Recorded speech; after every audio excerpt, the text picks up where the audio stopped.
नाज़रीन, लाहौर शहर में एक अजीबोगरीब सा वाक़या रोनमा होता है। मेरे साथ एक शहरी मौजूद हैं जो कि ऑनलाइन मोबाइल परचेज़ करने जाते हैं। जब दुकानदार इनका डाटा एंटर करता है तो इनके आईडी कार्ड नंबर पर 33 मुकदमा दर्ज होते हैं। सर उसने जब कहा ना कि आपके ऊपर 33 FIR हैं, आप मुतलका थाने से रब्ता करें, तो उस वक्त BP मेरा इतना शूट हो गया था कि मुझे चक्कर आ रहे थे और मेरे एक दोस्त भी साथ थे।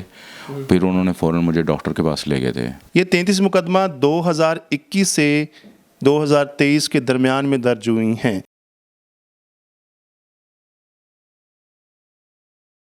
अस्सलाम वालेकुम, ARS न्यूज़ के साथ मैं हूं रेहान हैदर। नाज़रीन, लाहौर शहर में एक अजीबोगरीब सा वाक़या रोनमा होता है। मेरे साथ एक शहरी मौजूद हैं जो कि ऑनलाइन मोबाइल परचेज़ करने जाते हैं। जब दुकानदार इनका डाटा एंटर करता है तो इनके आईडी कार्ड नंबर पर 33 मुकदमा दर्ज होते हैं।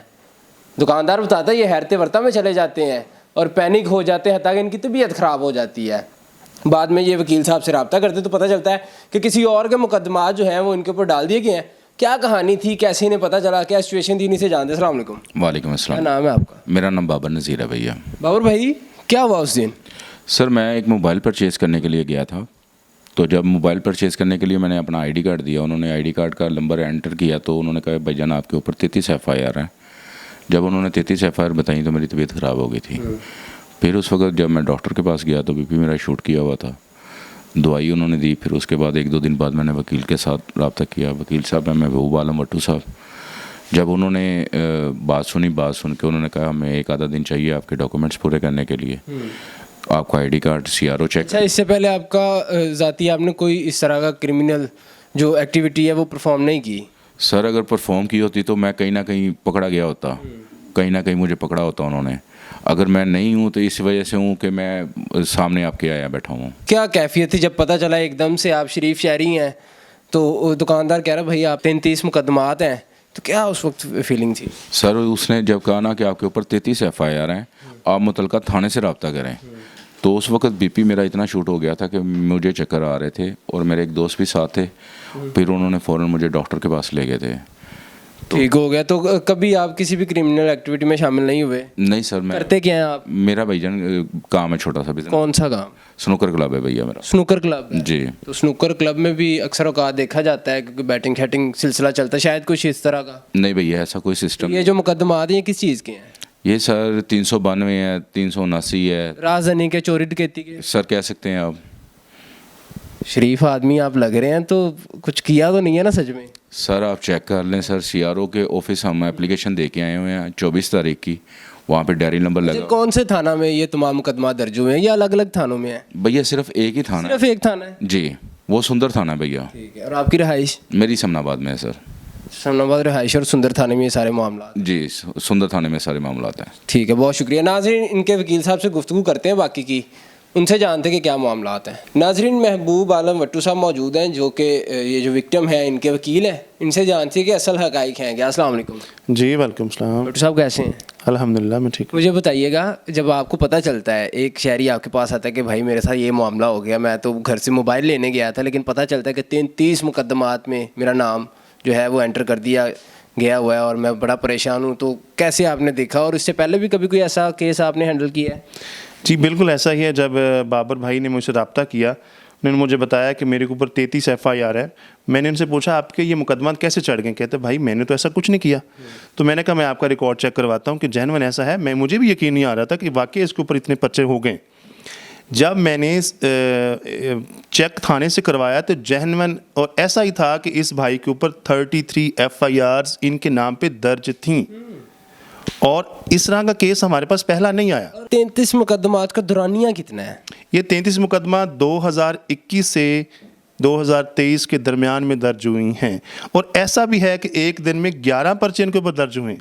एक ही दिन में 11 पर्चे? दिन में, क्यों जब हम पूरा रिकॉर्ड चेक करते हैं तो एक ही दिन में 11 पर्चे इनके नाम पे दर्ज हो जाते हैं। कैसे हो सकता है कि एक ही दिन में एक बंदे के ऊपर 11 पर्चे दर्ज कर दिए जाते हैं? और उनमें मुद्दईयान कौन है? मुद्दईयान का तो क्योंकि ये चोरी डकैती की FIRs हैं, तो जिनके हाँ ये डकैतीज़ हुई हैं वो इनमें मुद्दई हैं। इसमें अब मुद्दई का तयन तो FIR को देख के किया जा सकता। हमारा कंसर्न या मुद्दई कौन है वो नहीं है, क्योंकि हम तो मुजरिम नहीं। असल में हमारा शनाख्ती कार्ड का गलत इस्तेमाल किया गया है। हमारे CNIC को CRO के ऊपर या हमारा जो हमारे डाटा के ऊपर इसको नाजायज़ तौर पे चढ़ा दिया गया है। हमारे शनाख्ती कार्ड के ऊपर नाजायज़ तौर पे हमारे डाटे को हमारे ऊपर CRO को अपडेट कर दिया गया है। ठीक हो गया। तो वो जो जेन्युइन मुजरिम है जिसने ये जुर्म किया है वो कौन है? जेन्युइन मुजरिम जो है वो उसका नाम बाबर अली है, ये बाबर नज़ीर हैं। अब हम उसको तो नहीं जानते, ये तो पुलिस ही पकड़ के बताएगी ना कि असल मुजरिम कौन है। हमने उसको देखा नहीं। हाँ, अलबत्ता जब हमने उनको रिकॉर्ड देखा है तो वो एक 20-25 साल का लड़का है और हमारे जो भाई बाबर भाई हैं और इनकी उम्र तो 40+ है, ये 40 के ऊपर नीचे है। तो वो डिफरेंट आदमी है और ये डिफरेंट आदमी है। अब होता क्या है कि जब मैं पूरा रिकॉर्ड चेक करता हूँ अदालत के अंदर जाके, तो ये होता है कि वो सारे मुकदमात में उसका रिमांड होता है, वो जुडिशल होता है, वो बरी होता है, उसके सारे सजा भी काटी हुई है। सजा भी काटी हुई और है। इन्हें पता ही नहीं है। इन्हें असल ऐसे इनको कैसे पता होगा? ये तो असल वो आदमी नहीं है ना, ये इनके शनाख्ती कार्ड का नाजायज़ इस्तेमाल किया गया है। इसका क्या हल क्या है इसका सलूशन हमारे यहाँ तो यही है, क्योंकि बाज़ का इस तरह होता है कि कुछ लोग बेल में चले जाते हैं। अगर कोई बेल करवाने हम जाते हो तो हम इसको मुजरिम डिक्लेयर करवा देते। हमने इनका सिंपल ये किया है कि जहाँ रिकॉर्ड चढ़ाया है, जो उनको कंट्रोल कर रहे हैं, इनकी SSP CRO, DSP CRO, हमने एक एप्लीकेशन मूव की हुई है DSP और SSP CRO के पास। ये 24/8/2023 की मूव की हुई है और अभी एप्लीकेशन एप्लीकेशन जो है उनके पास पेंडिंग है और हमें उसका कोई फ्रूटफुल 27 दिन हो गए हैं जी, कोई फ्रूटफुल हमें रिजल्ट नहीं निकला। इतने दिन हो गए और स्टिल हम पेंडिंग है, हमारी एप्लीकेशन पेंडिंग है और हम जाते हैं, वो कहते हैं हम आयुष को बुला रहे हैं, आयुष आ रहे हैं, आयुष जा रहे हैं। इस दौरान अगर ये कहीं जाते हैं, जैसे कि बाद मैं भी बाइक पे जा रहा होता हूँ, डॉल्फिन वाले रोकते हैं, कहते भाई अपना ID कार्ड दें, हम देते हैं, वो डायल करते कहते जाएं।